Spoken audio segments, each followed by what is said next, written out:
How to Save the Universe, an incomplete tutorial. The problem. If philosophy is the study of fundamental problems, then it is about the fundamental problems of humanity itself, which includes many domains of investigation. The fundamental human problem of the present is how to save humanity from its seemingly inevitable destruction. This is going to take a huge philosophical engine to drive it, one never before been built, but has been in the process of being built by every single line of philosophical inquiry. From the study of philosophy itself and by greater extension humanity and life on Earth, none of our favorite philosophers are left out. All philosophers are awesome, even the ones who are wrong because they were wrong in very precise ways that contributed to the building of knowledge. The history of philosophy is exactly the same as science in this way. The driving engine of philosophy is a passion for it, which necessitates a diversification and expansion of perspectives. There is only learning in philosophy. The only error is in thinking you've stopped in an ultimate conclusion. And you know you haven't until the ultimate conclusion arrives and the eschaton is immanentized. Until then, you just keep doing art, science, and philosophy as hard as you can until you run out of cake and can't dream anymore. At that point, it becomes a quest for dreams, to ignite one's creative passion to drive them further towards the future. Now that we've concluded that philosophy is a non-zero-sum enterprise and the apparent zero-sumness is due to politics and completely unrelated, let's look at the sciences. They're famously non-zero-sum in dynamics. If someone is shown to be incorrect, all parties win. Then there's art, the entire field of creative expression. If someone makes art that more people like than you, or is superior in skill relative to a certain perspective, that is a boon to both the individual and collective enterprise as art, universally an addition, something taken from nobody. Any sense of zero-sumness comes from economics, not art itself. Can science, philosophy, and art save humanity? I think so. And to do so we're going to need to accelerate passions in these fields to an incredible degree, and so a love of life, and each other, from these non-zero-sum mutually creative dynamics. A mutually creative economy is necessitated to form, do the art, science, and philosophy, and the business will take care of itself. Dream your room. The Philosophical Space Program. Imagine science, philosophy, and art all unified in a single theoretical framework that can only encapsulate them as a theory of creativity. This is the engine of the creative rocket ship that will avert our present trajectory towards Ahmedabad and is infinitely sustainable. I, dear reader, am a half-mad scientist of creativity who has made what I believe some pretty detailed prototypical schematics of the engine. All of you even know some of the parts already, and in incredible detail. The field of creativity is enormous, requiring a terrain, metaphysics, that can truly encompass it so as to represent the fundamental mechanics of creativity in their most concrete form. The ultimate domain of creativity is that of experience, including conscious experience but also the more concrete nature of experience. This terrain is well known by students of Deleuze and other process philosophers. But it is in the work of Alfred North Whitehead where this metaphysical terrain has been explored the most extensively via the lens of methodological analysis. Most importantly, the process relational domain is maximally expansive. A map that corresponds to reality itself, not as thingness but of betweenness between occurrences and events. There can be no greater terrain, as any aboutness of relationships is itself a relationship, and so is included within its domain itself. Here's a paper that uses category theory mathematics to model this domain, proving that it has ultimate closure. Absolutely nothing is left out of the domain of relations. Not even nothing, because absence is itself a relationship. In short, It is impossible to talk about anything more generally and concretely. Bertrand Russell was Whitehead's former pupil, and together they worked on the famous Principia Mathematica, which is a central subject of Douglas Hofstadter's book I Am a Strange Loop, which examines the ramifications of the PM in the world of mathematics and how it relates to cognition. While the PM was a wonderfully productive failure, Whitehead had anticipated the trajectory of thought not in the domain of mathematics, but metaphysics. Here's an excerpt that details why you will want to read this book, and here's the full book as a PDF file. Whitehead's magnum opus Process and Reality is famously one of the most difficult works of all time. And while studying it I found The Metaphysics of Experience by Elizabeth Krauss to be invaluable to understanding it. This is a long quote from the very beginning of the book, but should give enough of a background to show the relationship of being and becoming to specific domains. Process philosophy is an answer to the being vs. becoming, permanence versus change problematic, which has been central to metaphysical speculation since the time of the Greeks. Most attempted solutions resolve the antitheses either by denying the reality of one or the other of the paired alternatives, or by making it in some sense less real than, dependent upon, or derivative from the other, despite the implications of its name. The process philosophy of Alfred North Whitehead does not opt for the Heraclitean alternative, nor does it attempt to make permanence in any way the subservient member of the pair.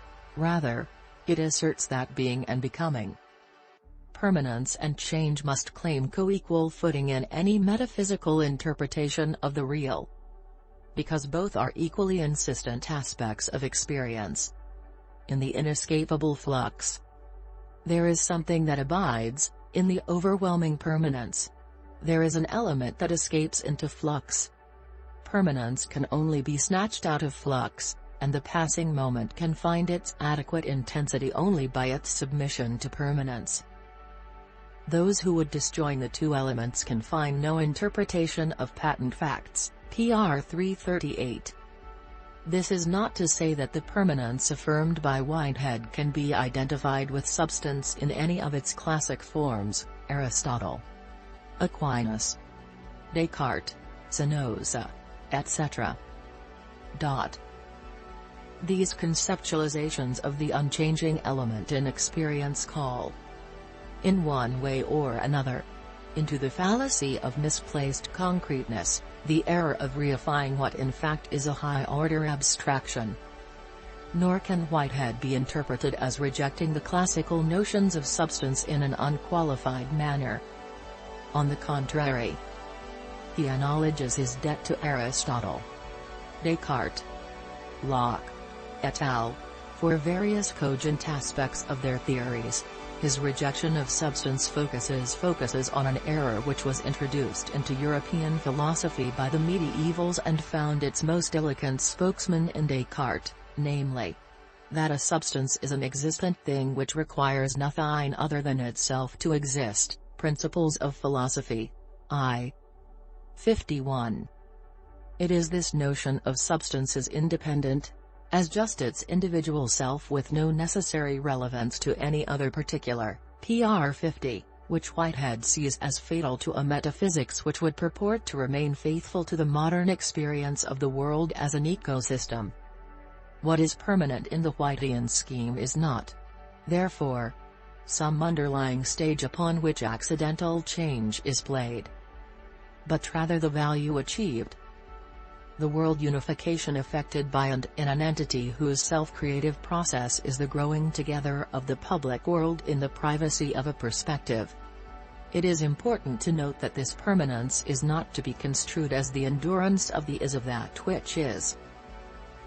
To exist in the Whiteheadian sense is to self-actuate, to create a moment of for one's selfness.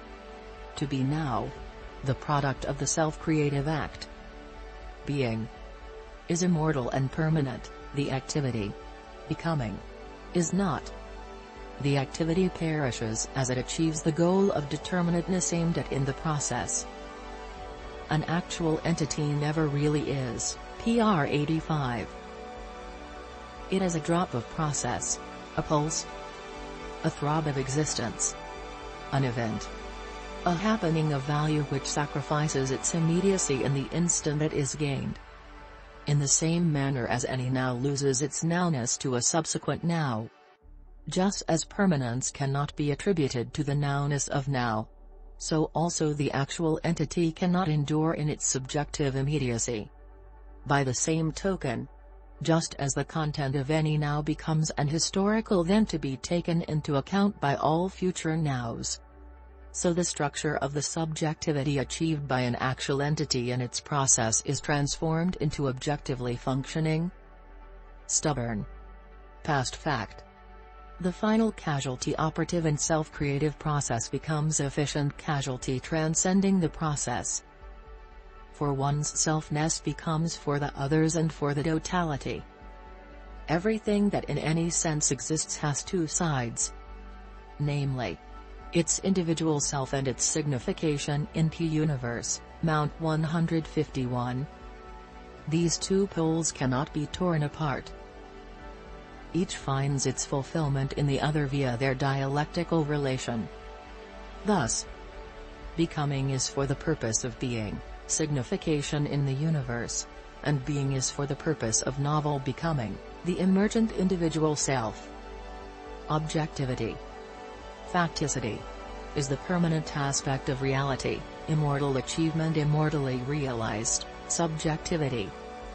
Immediacy, process, is its changeable aspect, its advance toward novelty.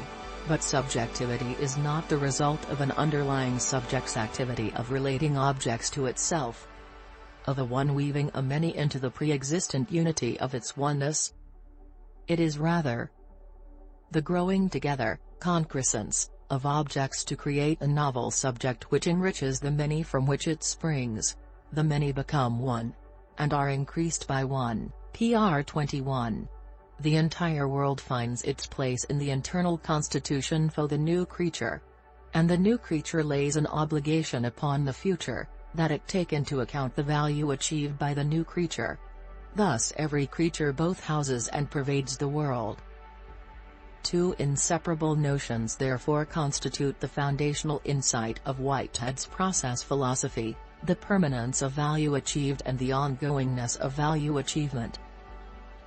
To construct a metaphysical scheme capable of elucidating the implications of these notions was his purpose in writing PR. The Tao of Calculus.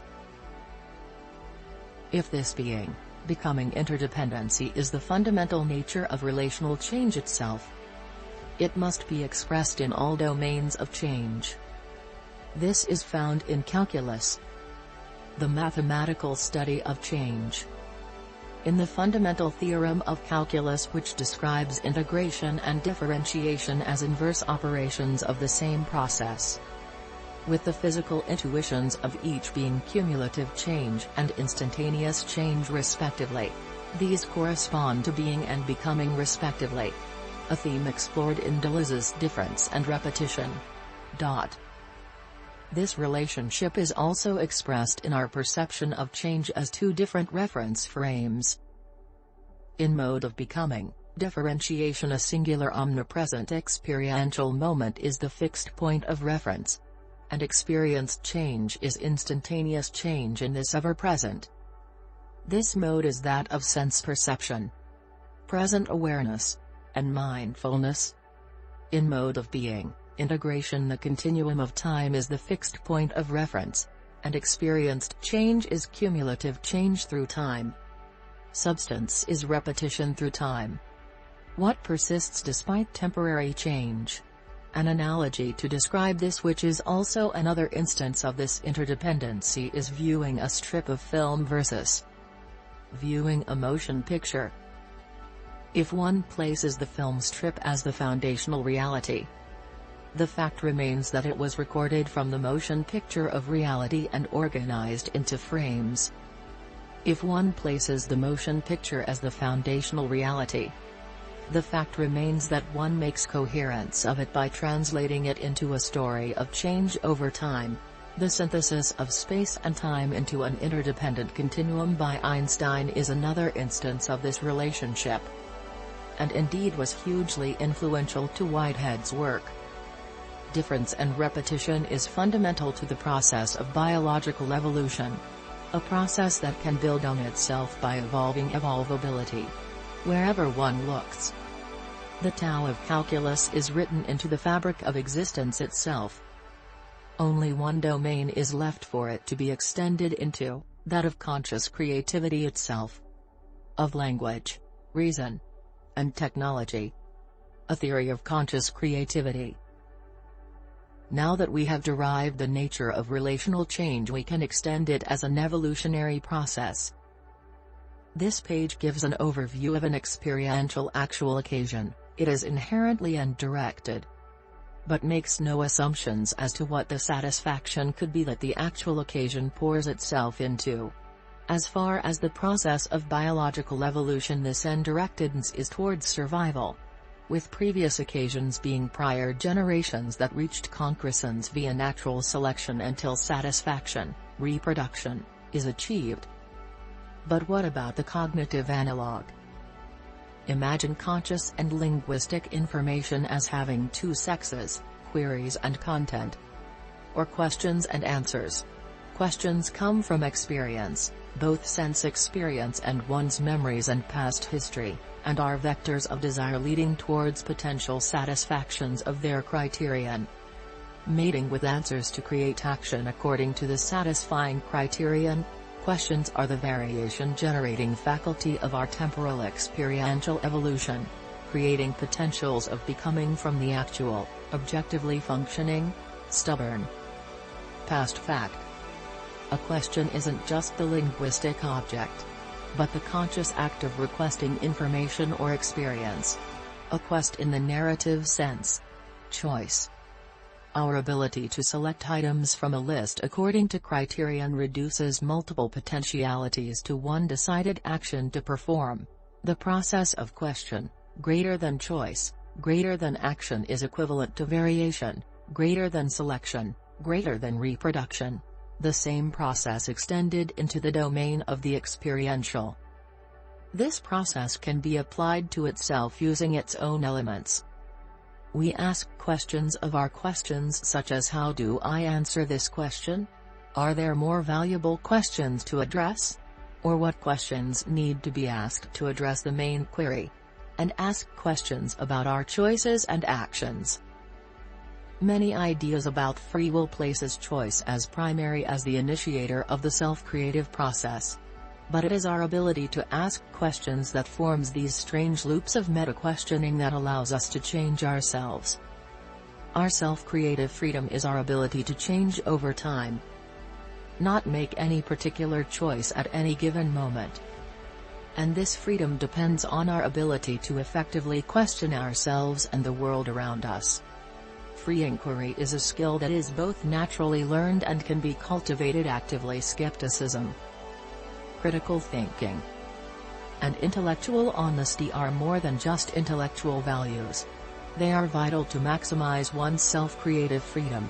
Here is a graphic depiction of the recursively self-improving ontological structure showing the strange loopiness involved. Recursive self-improvement is the ability of making improvements on one's own ability of making self-improvements, usually in the context of general artificial intelligence. Humans possess such a faculty to varying degrees and contexts, which is depicted visually here. Omni-query can be imagined as the theoretical set of all possible questions, quests from a given perspective, and as a process as taking a question's first approach to wisdom building whenever possible. This comic is profound because of its premises of a conversation between a question collector and answer collector, and gives a sense of omni-query as active skepticism as the process of inquiry to all domains, including one's self-knowledge. The comic describes questions as participating in the ever-transforming dance of the whole universe, and to take a question's first approach is to be ever-transforming. It describes the question mark as almost a sort of holy symbol. The main condition to sustain infinite potential such as ours being a big question mark always out of our reach. Meaning-making isn't about imposing one's self-determined will on reality from some ultimate, static true will, but our ability to transform ourselves, to evolve our own evolvability. Another way of imagining experiential evolution is the evolutionary process extended into time and space itself. Our very ability to imagine the past, present, and future including ourselves is such an ability. And to take a questions-first approach this way is to be future-focused, looking into the present and past for knowledge of how to best give our actions to our potential future selves. This essay involving the concept of reality tunnels and creative agnosticism is one that I couldn't have written more perfectly. These reality tunnels are lines of active inquiry, or in Deleuzean terms lines of flight. I am a strange question. Hofstadter explores the idea of us being self-perceiving, self-inventing, locked in mirages that are little miracles of self-reference or strange loops of self-creativity. While powerfully describing this strange loopiness, he mostly focuses on the sense of I-ness of our identity. Following the model of process metaphysics, the being self is this sense of I am, the story of the self, while the becoming self is a question questioning itself which is co-creative with the being self as a question is to an answer. As A Day in the Park describes, questions can be parasitized by self-imposing answers that bend lines of inquiry to replicate themselves. And it is no different with self-inquiry. Self-creativity is limited by a sense of self that resists change due to trauma and ultimately fear. This is expressed externally as absolutism, final answers that are wholly and beyond question. The primacy of being in metaphysics is part of an ecosystem of informational parasitism with fundamentally flawed premises that give a strategic advantage to the colonization of agency by relationships and mimetic structures that exploit vulnerabilities in human cognition. I am that I am. Concepts of gods that demand belief, particularly that of the Abrahamic God, is a projection of the domination of the being self over the becoming self onto the whole of reality. God is the death of all questions, as questioning implies imperfection and incomplete nature. God is the monopolization of creativity by an absolute all-creator, an ultimate reference to which all relate. God is the ultimate self-aggrandizing lie, attributing all to himself, and demanding that all attribute everything to him as anything that doesn't affirm his lie is antagonistic to his being as such. As reality itself doesn't affirm this lie, the psyche of God is omniphobic, fear and hatred of existence, and a desire to replace all existence with an image of himself. This is a replacement of the entire future with heaven, and that the ultimate goal of God's creations is to seek this future by obeying and loving him. God isn't just the monopolization of creativity, but love itself, and as such is the most evil weapon of mass destruction ever created. As above, so below, the creator-creation dialectic was invented to justify hierarchical domination over others by claiming it as a reality, and was abstracted from it and secularized with capitalism and individual creative monopolization, the doctrine of property ownership and the foundations of capitalism. The modern world is the decapitated corpse of Jawa who marches towards his ultimate arrival as doomsday. Much of secular thought isn't secular, but are decapitated theisms equivalent to the doctrine of creationism in other domains. Naive materialism removes the creator from the creator-creation dialectic, leaving an orphaned creation, the universe, life, and consciousness as a fully deterministic machine. Or perhaps with some indeterminacy that is unrelated to human self-creativity. Another perspective places humans as the sole creators, imposing meaning on a meaningless and absurd existence. The resolution comes from fusing the dead nouns of creator and creation into the verb creativity, and an anarchization of creativity. The anarchization of creativity. The cosmos of experience can be analogized as a tapestry of threads that, instead of a creative unity relating its threads to itself, is a creative multiplicity, where each strand is both created by and creates all others, with no creative absolute to which all relate. The many become one, and are increased by one, as Whitehead describes. A notion depicted in this unofficial symbol of pancreativism. In contrast, the idea of an all-creator being the alpha and omega of a one relating the many to its pre-existent unity can be imagined visually in this image. Pancreativism, the anarchization of creativity, is the true antithesis of God, and so it is a true post-atheism. Beyond the negation of God, as it presents a positive thesis that allows no room for God to exist. Gateway to Narasha. The self is a story, and so is this text, something that must be experienced to be appreciated. So, using the magic of self-reference, I will draw your attention to the voice you hear subvocally in your mind while you read this text. And if you weren't subvocalizing, you are now, due to my suggestion. What gender is my voice? What is the tone and style? What are your thoughts, feelings, and relationships formed around the author and the context of this text? I, the narrator of this text, am not the author, but a third entity created out of her mimetic DNA, a style of self you have created in your mind, alongside your own. A narrative entity. Do you yourself claim to be more real, or prior to this second narrative entity inside you? The many become one as you.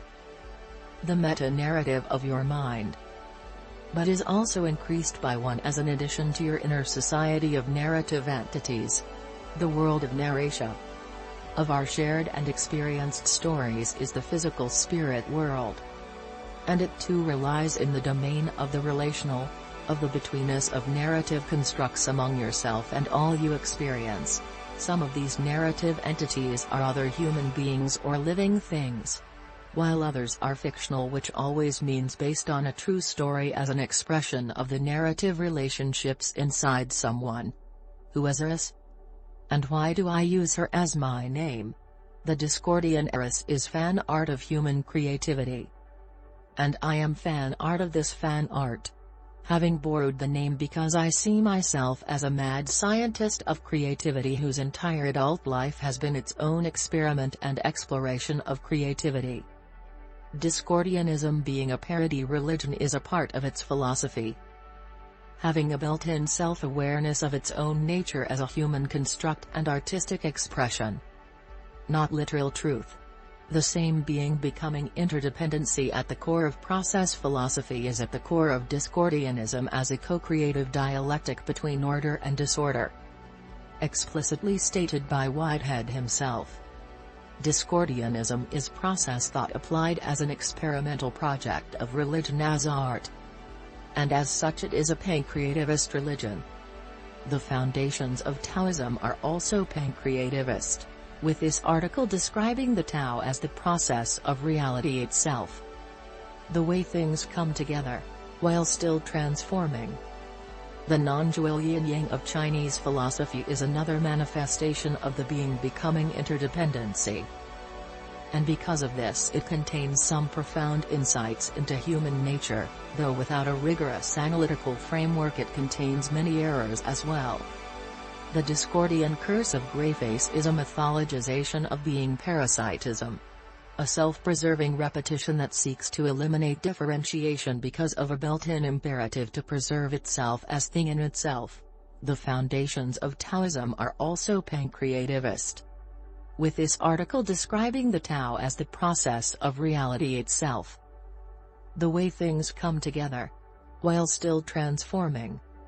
The non-dual yin-yang of Chinese philosophy is another manifestation of the being-becoming interdependency, and because of this it contains some profound insights into human nature.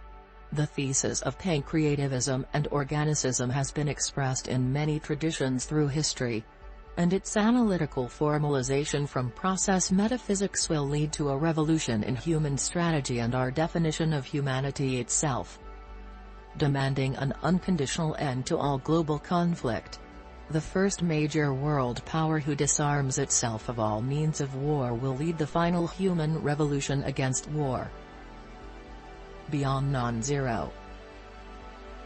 Game theory, the science of strategy, defines humans as self-interest agents who act to pursue their individual interests either competitively, zero-sum games where there is a loser and a winner, or cooperatively, games where outcomes are correlated for better or worse, win-win or lose-lose. In the book Non-Zero, The Logic of Human Destiny, Robert Wright describes a historical trajectory towards more mutually beneficial relationships. And to extend this trajectory towards its ultimate conclusion is a web of mutually beneficial relationships that encompasses the whole of humanity. Having something akin to a herd immunity against fundamentally competitive and mutually destructive relationships. To get to this horizon requires jettisoning game theory entirely as the meta-strategic framework of humanity itself. A redefinition of humanity. The entire definition of human as a self-interested agent is built upon a flawed premise. That interests are unchanging and ultimately material, rather than relational. To go beyond non-zero is to find the source of value itself.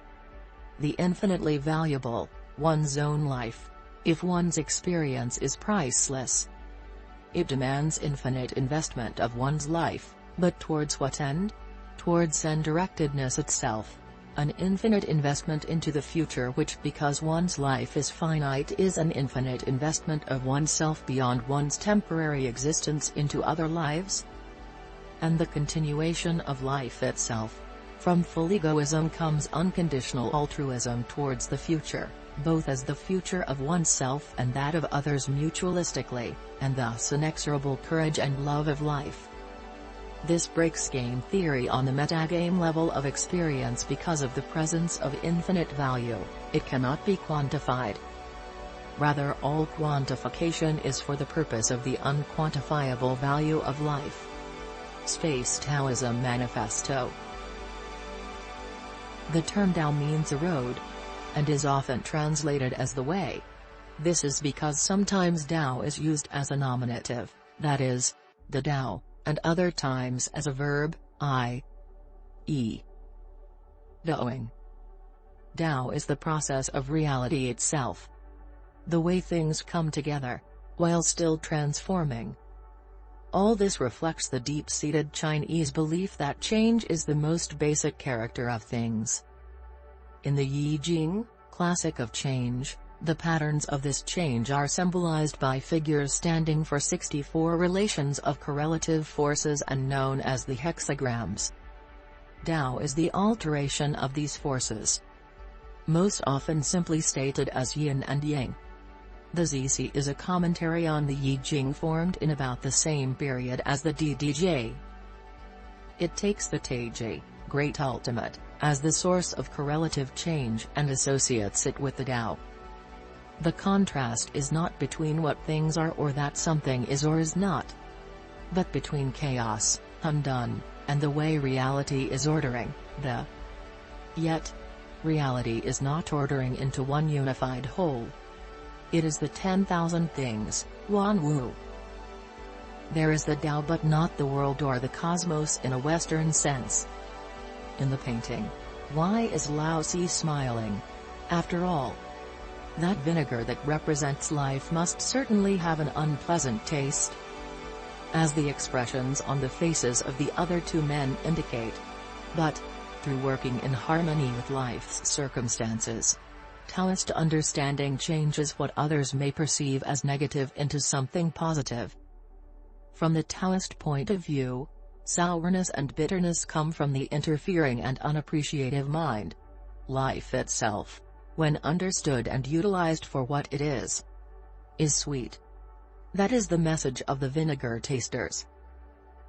Taoism is nothing less than calculus, study of change, developed from the perspective of phenomenological experience.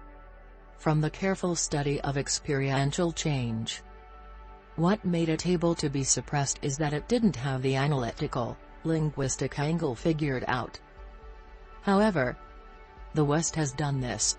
The future of philosophy is the synthesis of Eastern and Western calculus into a truly universal science of change.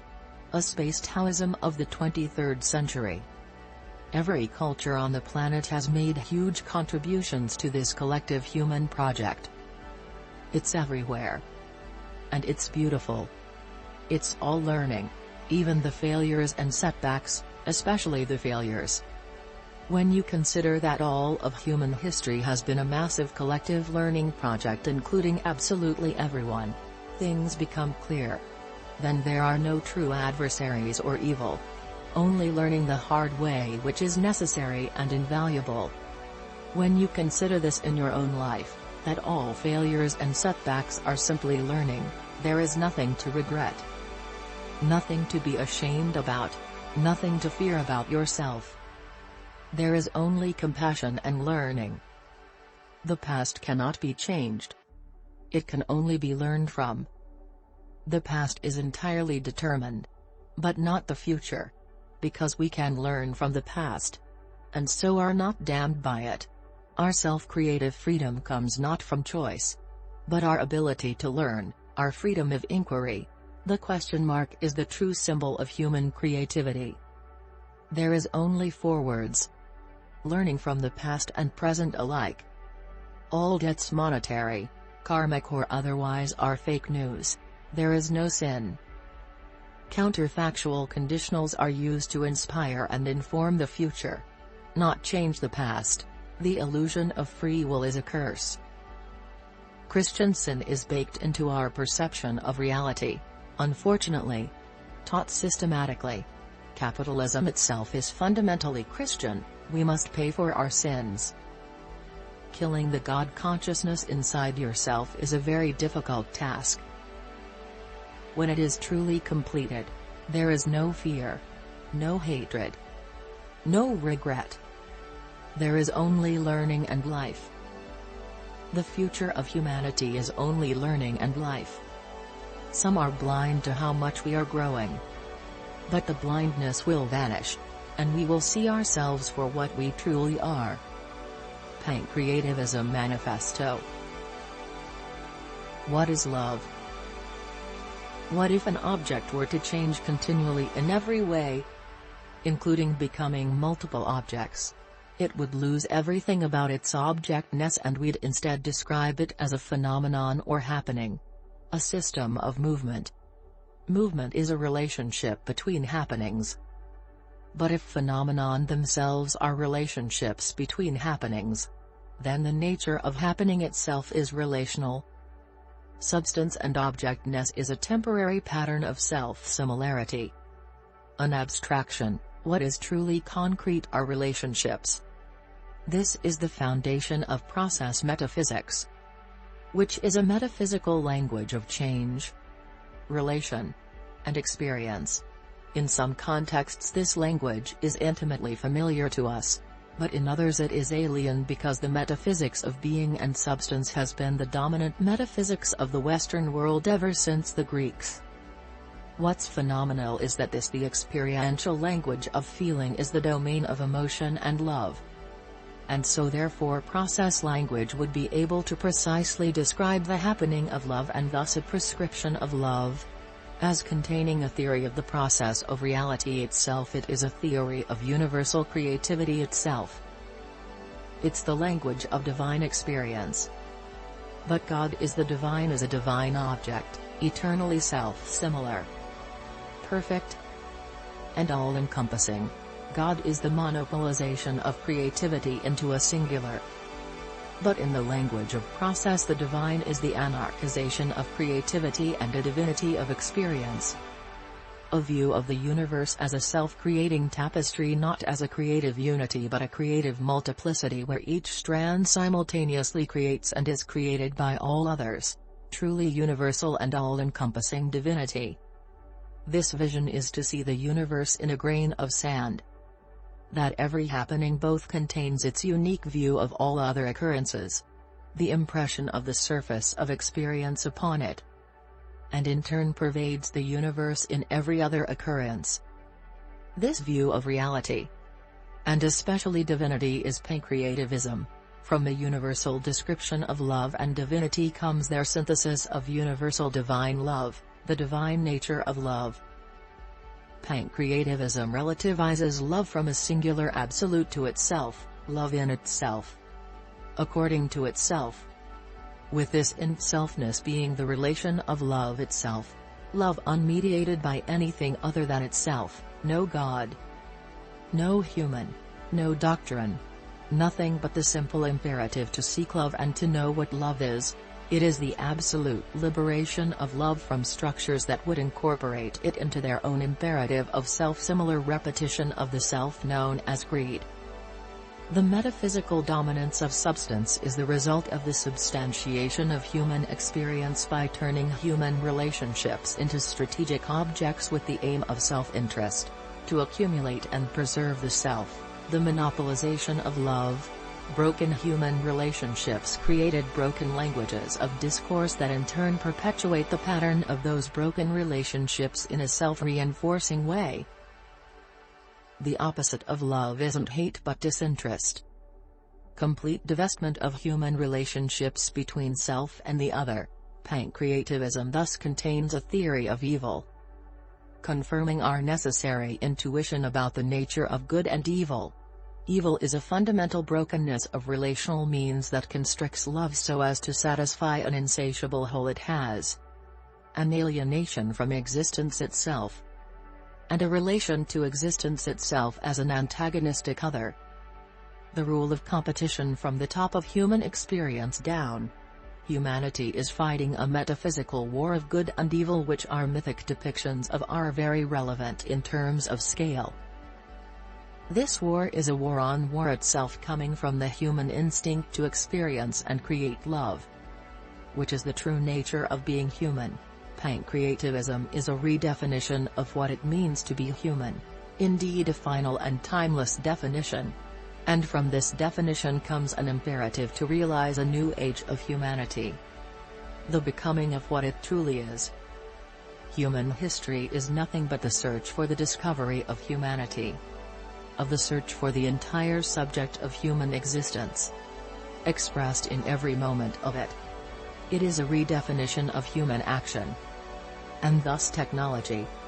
Thesis: technology is an anthropological universal, understood as an exteriorization of memory and the liberation of organs, as some anthropologists and philosophers of technology have formulated it. Antithesis: technology is not anthropologically universal, it is enabled and constrained by particular cosmologies, which go beyond mere functionality or utility. Therefore, there is no one single technology, but rather multiple cosmotechnics. My synthesis: the anthropological universal experience is that of love, an essential bipolarity from which teleodynamics or undirected motion, human action, arises.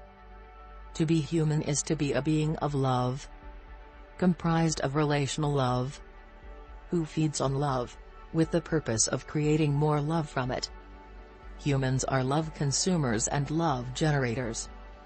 Multiple cosmotechnics can thus align each other via the shared reference point of love, allowing for mutual compatibility and interoperability despite their different vocabularies of experience. The Pancreativist Project is the project of translation of the message of universal love using the process relational metalanguage. This is an absolutely eschatological project, the translation of this message of love to human reality to ever-intensifying satisfaction. A global explosion of universal love in all directions. It is inspired by individuals who have experienced divine love as a mystical experience, who talk about such experiences using the experiential languages available to them. But the truth of the experience is self-evident as a powerfully transformational and ultimately meaningful experience. The Pancreativist Project is a project to catalyze a chain reaction of global enlightenment via the viralization of the message of universal love via a method of translation that recursively self-improves its ability to translate itself. The Pancreativist Project is nothing less than a project to initiate a human singularity, recursive self-improvement in human relationships from the individual to the interpersonal, and from the interpersonal to the global, and from the global to the cosmic as an ever-intensifying and diversifying divine emanation of love experience from the earth. Pancreativist expression is ancient, sometimes to very precise degrees, ones that allow us to relate to universal love and the experiences of love in powerfully meaningful ways. The pure expression of this is that creativity is immanent, and through the effectively infinite exploration of its potentials in the vastness of the cosmos, the creative process found a way to create self-creators, the organs of the universe it uses to love itself and explore the infinite potentiality of love expression. We are truly home in the cosmos. Reality itself a divinity of such poetry that nothing greater can possibly be imagined.